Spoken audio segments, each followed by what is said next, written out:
Welcome to Building the Future. I'm your host, Kevin Horick. You can check out new episodes of the show every Tuesday and Thursday at 2 p.m. If you missed an episode or want to get more information about the show, please visit buildingthefutureshow.com.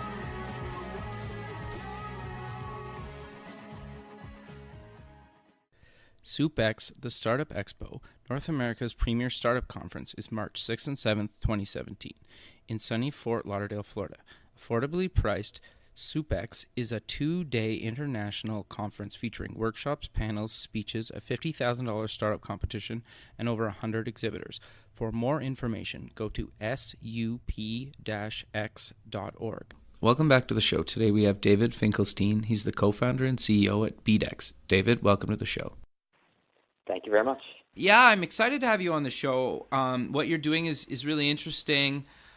But maybe before we kind of get into that, let's get to know you a little bit better and start off with where you grew up.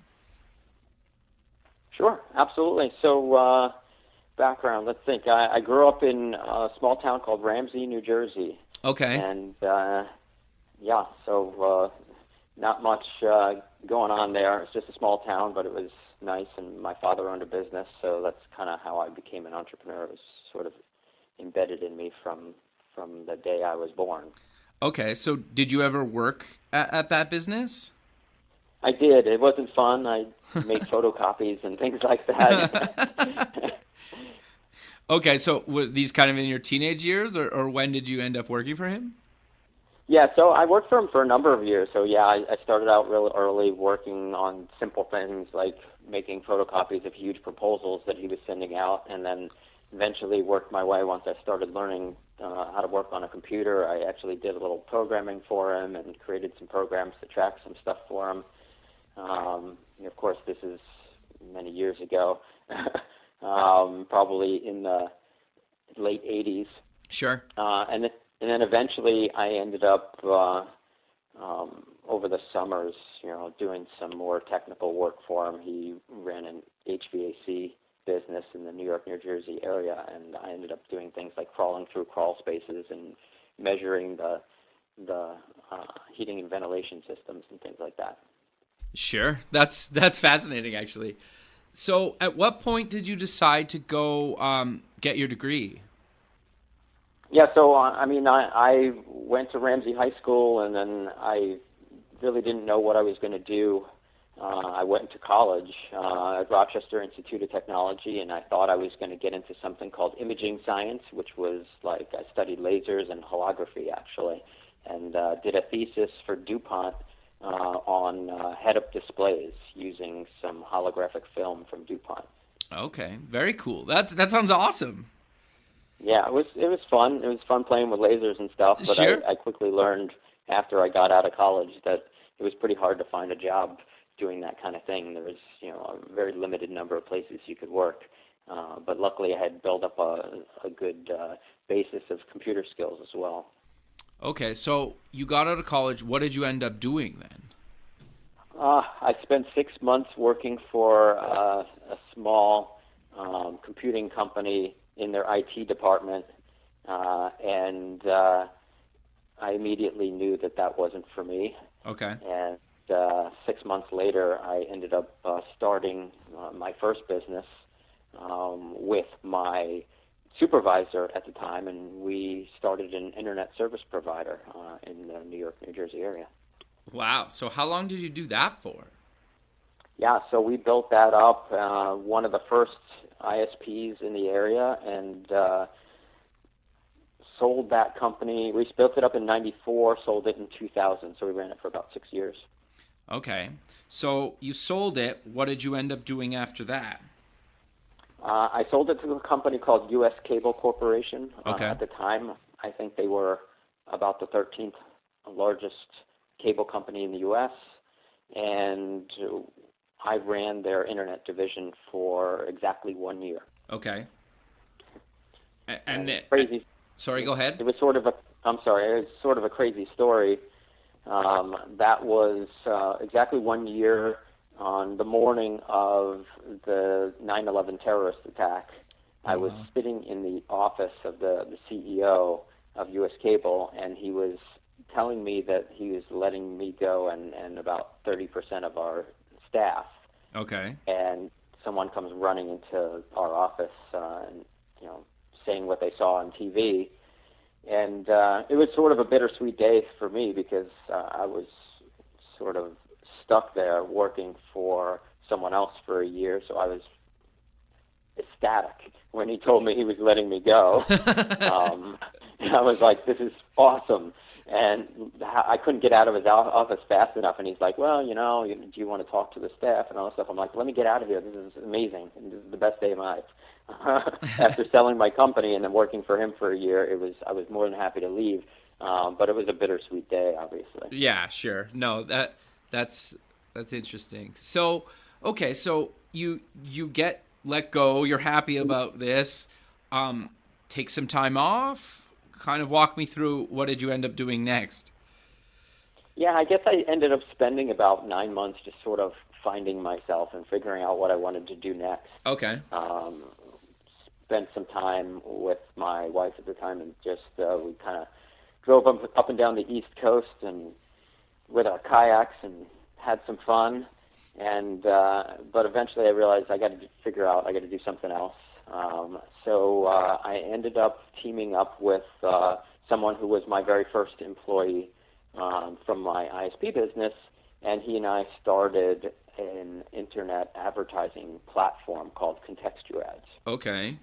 And so, sorry, go ahead. Yeah, I was just going to say we worked on that and ran that for about 10 years as well. Okay, and then did you sell that off, or did that kind of transition into BDEX?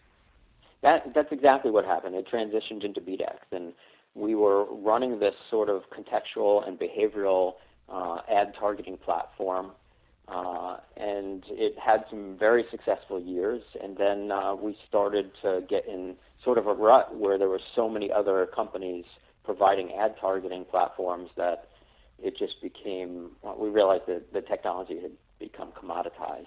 Okay. And we saw that the real value of what we were providing was in the data that we had collected.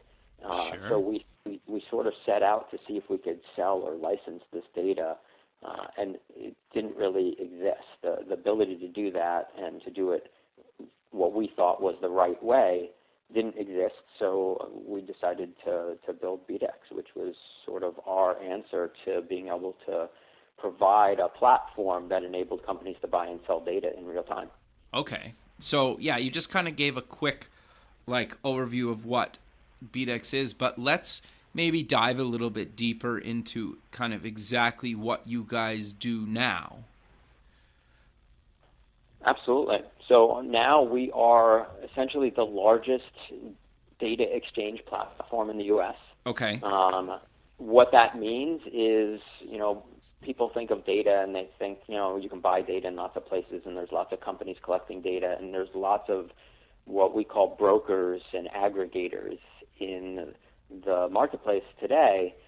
What we set out to do is sort of be the solution that enables companies to exchange data in real time, because the biggest problem in the industry was that lots of people were collecting data, and then by the time the data got used, it really was old. There was no real way to use the data in real time. You collect a lot of data, and then you hand it off to an aggregator or a broker or a DMP, and then that data gets sold.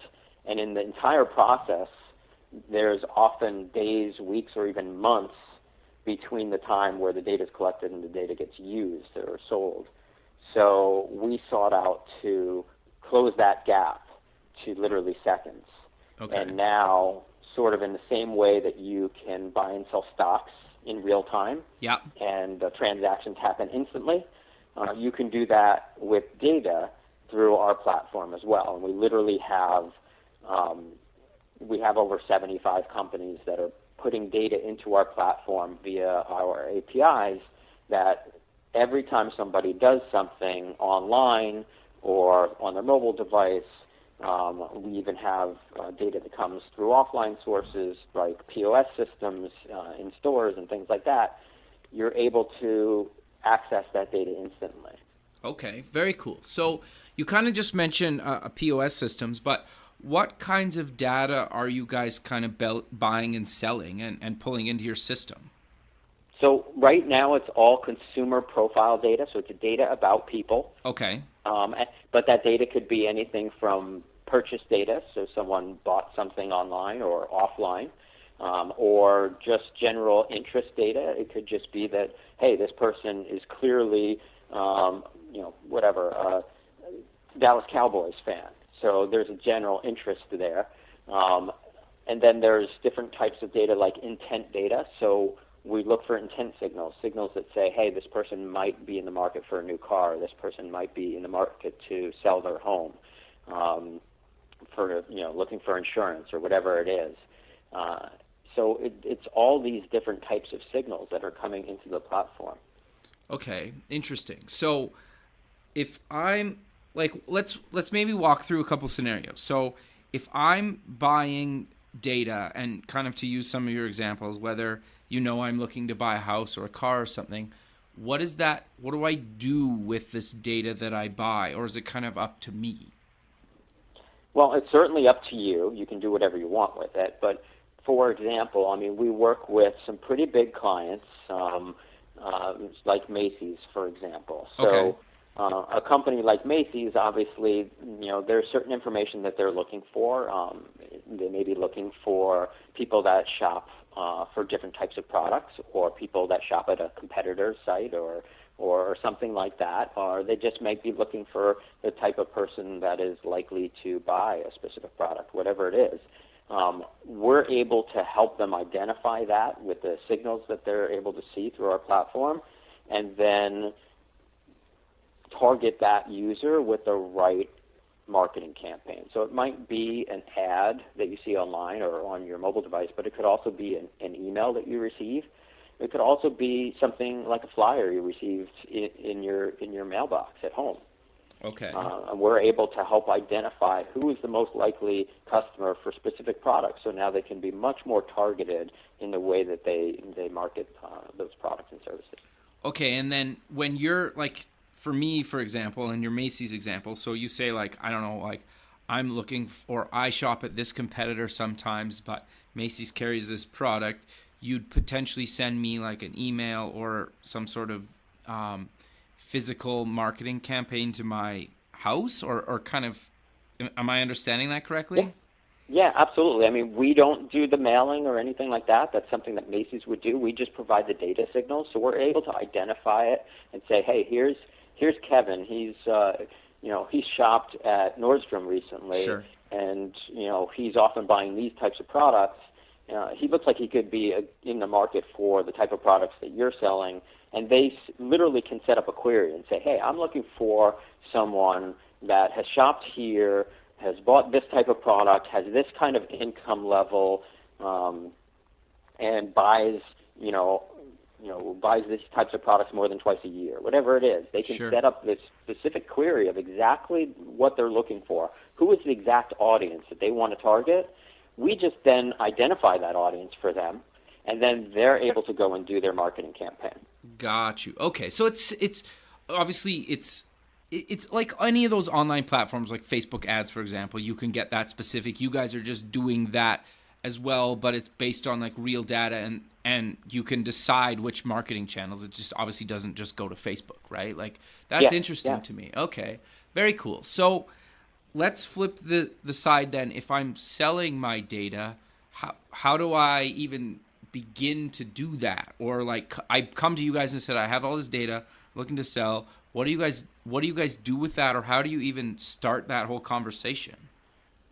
Yeah, I mean, for us, it's easy. I mean, we have an API that enables that to happen, but there's a sort of a qualification process that goes on, because we want to make sure that when data is coming into the platform, that we know exactly where it's coming from. We know that you have the right privacy policies in place, and you have the right to sell that data. So we get inquiries, literally multiple inquiries per day. If we accepted everybody that sold data into the platform, we probably would have 1,000 data sellers in the platform. But we're actually pretty picky, okay, in making sure that the data that comes through the platform is is super valuable to the buyers that we have. And of course, most importantly, that whoever is putting that data into the platform, that they have the rights to sell that data. Okay, so how do you validate that? Like, that's got to be tricky. Yeah, I mean, it is. There's a whole vetting process. Obviously, we go through a review process of each company's privacy policies, their licensing, and things like that. Because a lot of times people will come to us and say, yeah, I have this data. I bought it from Experian, and now I want to sell it on your platform. But they don't have the licensing rights to do that. They have the licensing right to use it, but not necessarily to sell it. So, we have to go through that whole process, sort of a legal process, just to make sure that the companies that are selling data on our platform have the right to sell that data. And then there's a whole other element with respect to data quality that we really haven't even discussed yet, where we built algorithms into the platform to measure the quality of the data that's coming through the platform to make sure that anyone that's buying data is able to, is confident in the quality that we're providing to them as well. Okay, so do you validate that data quality before you even get them into the platform? Like, obviously you'd have to maybe get them into the platform, but then before that kind of goes live to the people that are looking to buy that data, you'd have to run a bunch of queries and tests on it, or how does that work? Yeah, it's sort of proprietary, obviously. Okay, sure. We do have our own process for qualifying the data before it goes in, but we also have algorithms built into the platform that check on the quality of the data in real time, so that we can always sort of monitor the quality of the data coming in, and then it's all tied into how the data is used as well. So we have clients that are, through our platform, are able to track, their own ROI through conversion tracking. So every time you buy data, you're actually able to trigger back into the platform that it was valuable, it generated conversions for you. So some of that is tied into how we track the quality as well. Okay, so I'm going to take a guess at here. Like, again, myself as the example. So Macy's sends me something in the direct mail, something or other. I go to Macy's and buy the item that was promoted to me in that direct mail. Does that get tracked back into your system? Because absolutely. We absolutely can track that. So, for example, if they sent you a coupon in the mail and you go in and you use that coupon, they're able to then send a signal back to us that says, hey, this coupon was used. We track it back into the platform relative to a data purchase that they made. And now they're able to see that data that they purchased on that audience of users generated a specific ROI and worked for them.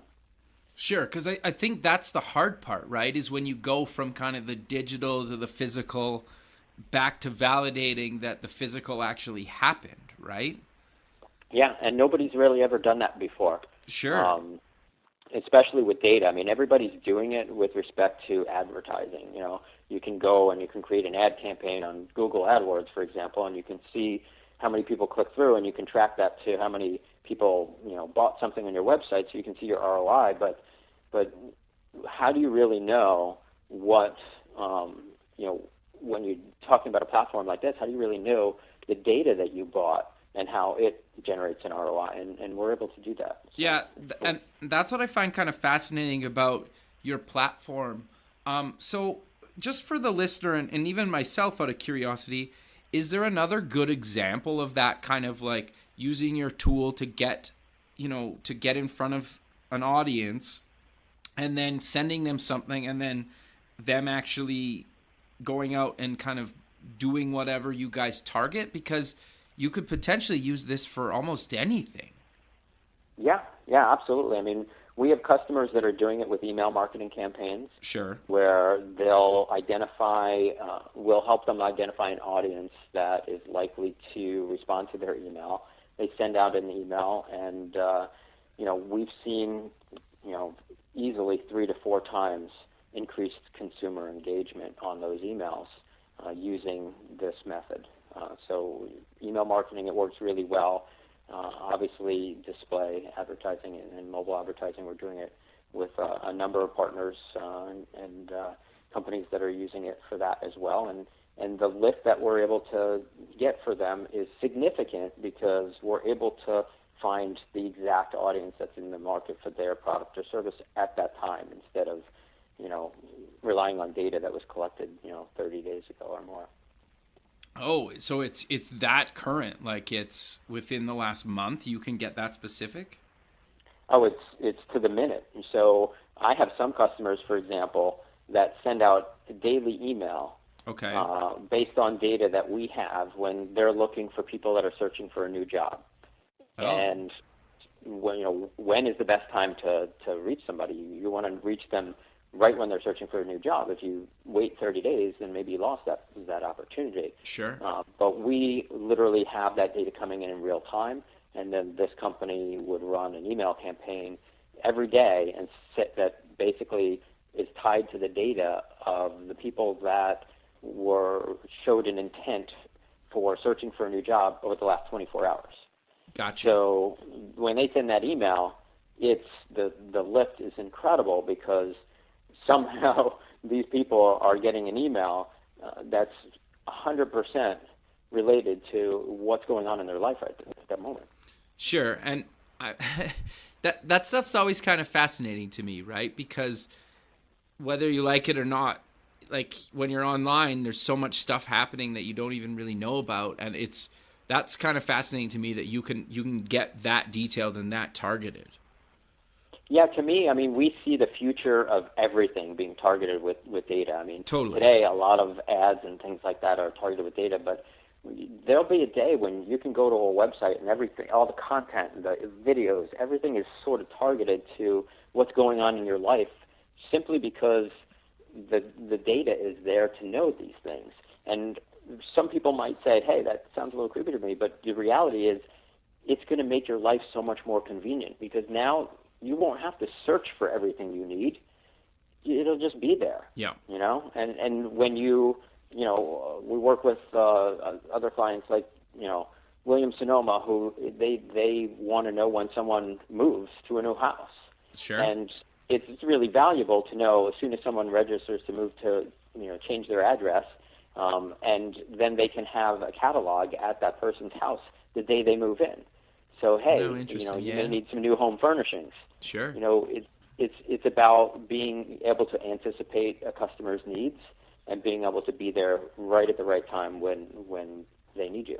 Sure, and I think like just the people listening to this episode, if this freaks them out a little bit, it's already happening to them and they don't even know. Because, like, for example, like I work at a ventures firm, and so we're building software all the time, and we're building a lot of times kind of like to your point where there's certain blocks on sites that you visit that are targeted to you without you even knowing. And I'll give you an example. If you're coming to a certain websites from a certain part of the world that's, really say like government or education or natural resource focused, maybe that header image is going to be very like natural resource focused if you're from like a heavy natural resource part of the world. And yeah, that's very generic, but it's only going to get more targeted to you as the data and people start integrating this into your online experiences. And Google's already doing this. Like most of their ads that you see are so relevant to you in your daily life, or as you're on Facebook, or in your guys' cases, like kind of in the physical space as well, right? And so it's already happening. And I think a lot of people don't realize that because they're like, every time I go to this website, I see something that's kind of related to me. It's like, well, in a lot of cases, if you went to that same website from a different part of the world, you might see a totally different website. And you just don't travel, right? Or you don't check that site out when you travel. Sure. Yeah, absolutely. I always give people the example of Amazon because, if you buy enough things at Amazon and you go back to the site, they start suggesting things based on previous purchases. You bought this, so you might be interested in that. And that's great, and that's one level of targeting, but it's all using what we call first-party data. So they're just using their own data. So once they're able to tie into our platform, which hopefully they will, Sure. then they'll be able to learn so much about you that when you go to Amazon, they're going to know so much more about what you like to buy, whether it's your first time there or your 100th time there. Right. And I think the other thing too that has really kind of started to pop up in the last year or so is well, Amazon has like the Echo and Google has Google Home now, where it's this little device that just sits in the corner that's kind of always on, always listening, and you can just talk at it and you can tell them just to like order things, right? That's all based on data. Yeah. And so Absolutely. like it's coming, and and in a lot of cases it's already here. I just think the average person probably doesn't think about it, or is still maybe a few years out from having some of these devices in their house. But the nerds, and I would put myself in that category, already have these devices, right? And I love the convenience factor. Like the first thing I check in the morning is like Google Now, which is similar to that. And it's like, I want you to tell me my day. I want you to tell me the weather. I want you to tell me my meetings. I want you to tell me all this stuff, right? And that's all based on data. And the fact that you guys are in this space and kind of doing something kind of on that cutting edge of that is fascinating to me. Yeah. I mean, another great example is, we work with a bunch of auto dealerships and some of the organizations that do a lot of marketing for the auto dealerships. And how many times, I say this to people all the time, how many times do you get a flyer in the mail for $500 cash back on a new car? It's like you just get that and you throw it away every week. Sure. I can't imagine how many I get, but the data is out there to know when I'm actually going to get a new car. I mean, most people lease a car and then they get a new car every 3 or 4 years or whatever it is. The pattern exists. It's there. You can see when I'm going to be likely to get a new car, and it's not every week. Right. So, we're able to help those dealerships see this information about, when someone's lease is likely to be up, and then start sending them those offers a few months prior to when their lease is up. We're able to tie that and cross-reference it with a whole bunch of other lifestyle data, so if the person's likely to buy a truck or, right. or a sports car.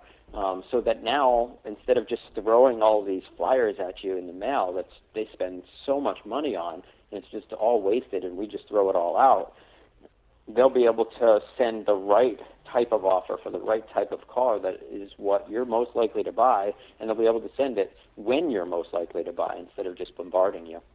Sure, which is better, and interesting, right?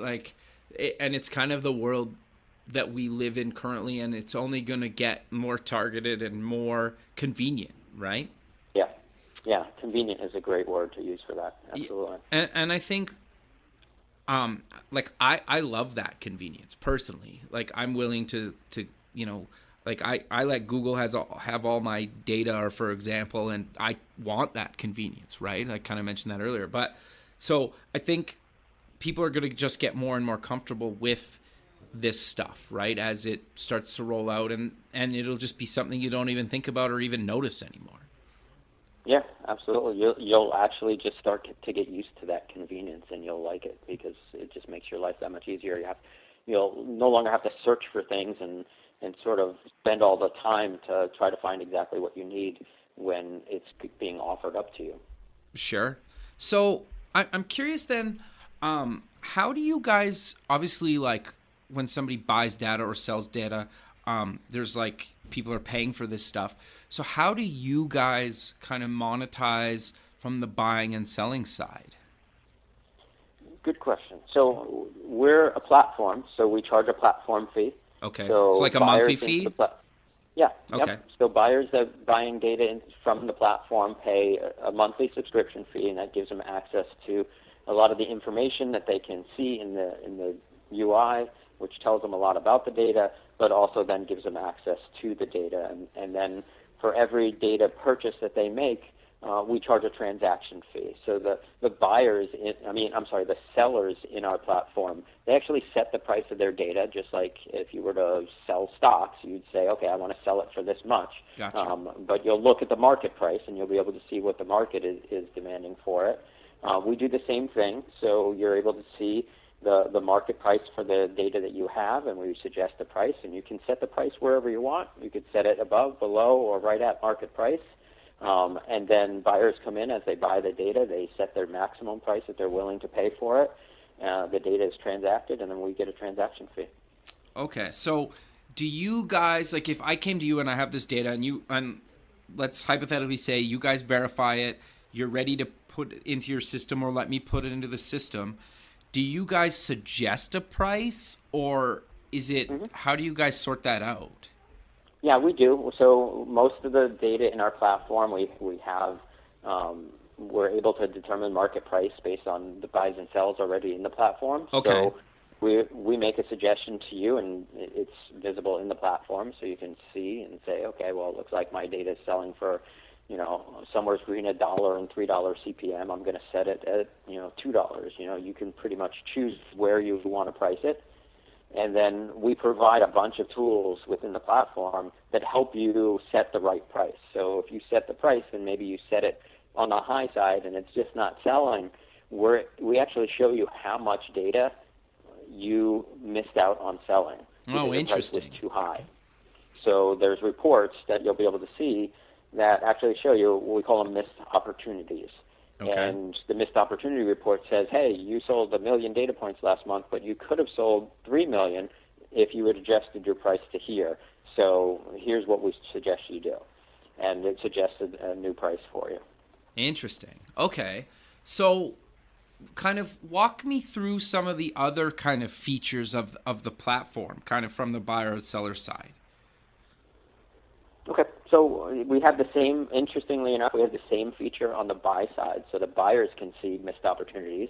So, for example, if a buyer sets their price too low and they bought 1 million data points and they could have bought 3 million, we're able to suggest to them, hey, you need to set your price a little higher in order to get the data that's available on the market. So the tools exist on both ends to really help find the market price. So that's one thing of importance. And we talked about data quality and how we track data quality.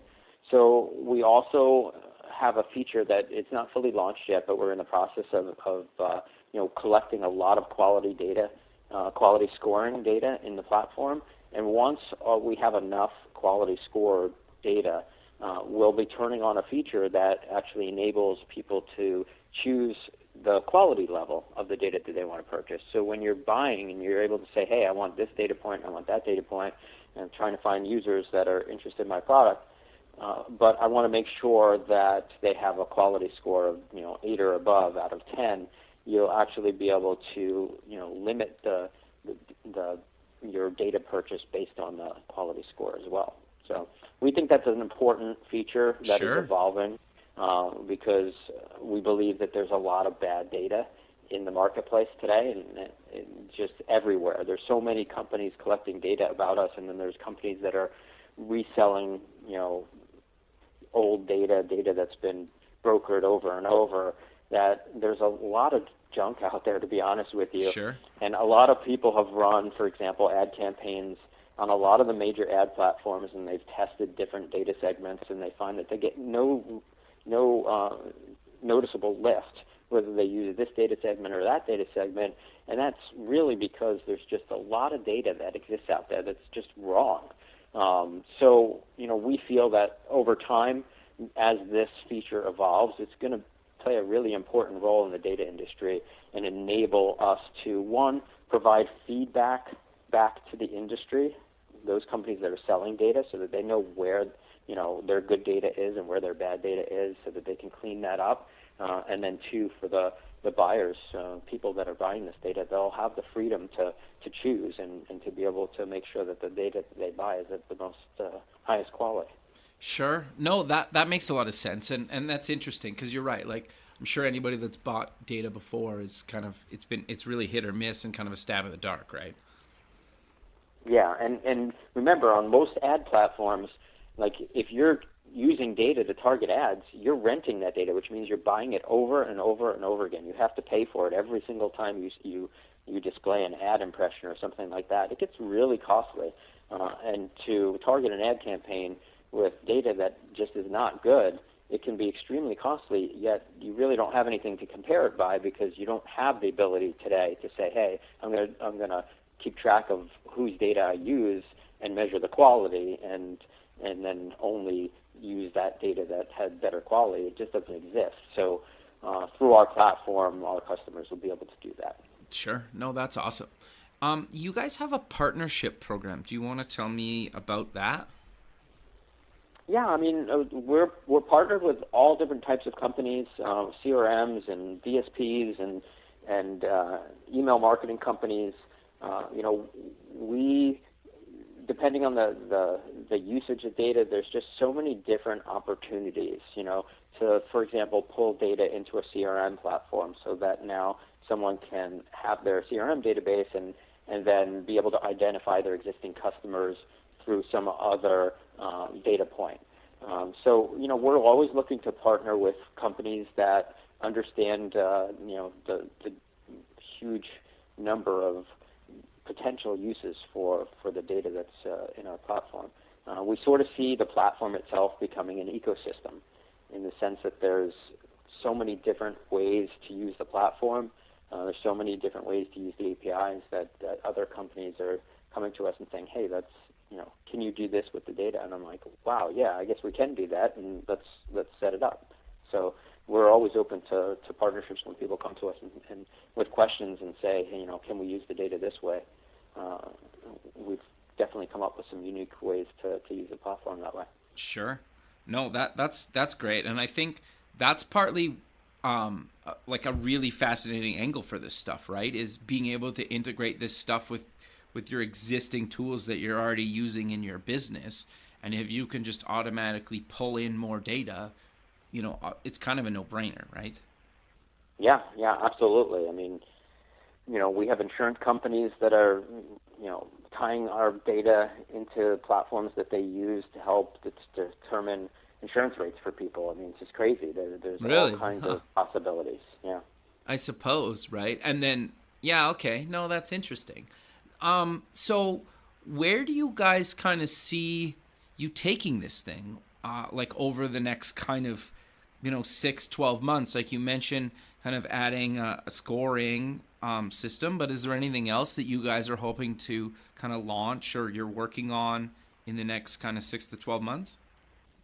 Yeah, I think the biggest things we're working on right now is just, expanding the use of the platform. We're still pretty young. We've spent, we're 2.5 years old, but we're really only live with the platform for less than a year. So it's still evolving so much, and we're still building integrations with DSPs and all kinds of other platforms that, for us, I think over the next year, we'll find that growing and building out all of the integrations with other platforms is probably going to be one of our biggest focuses.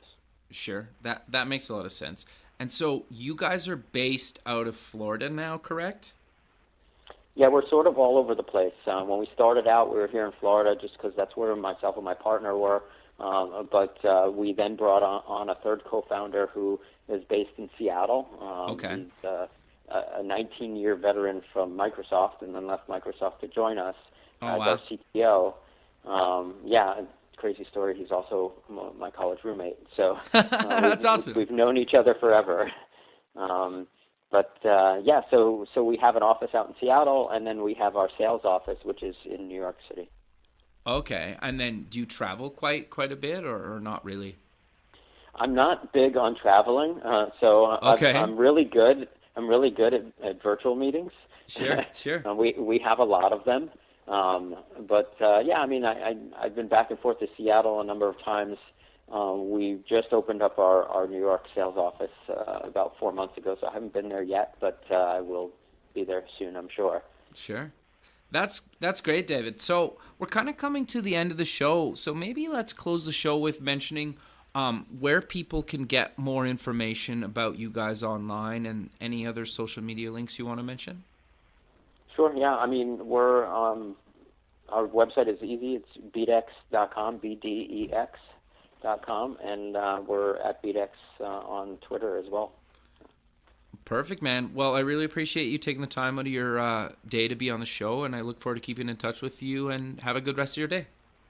Thank you so much. All right. Pleasure being on here. Thanks. Bye. Thank you.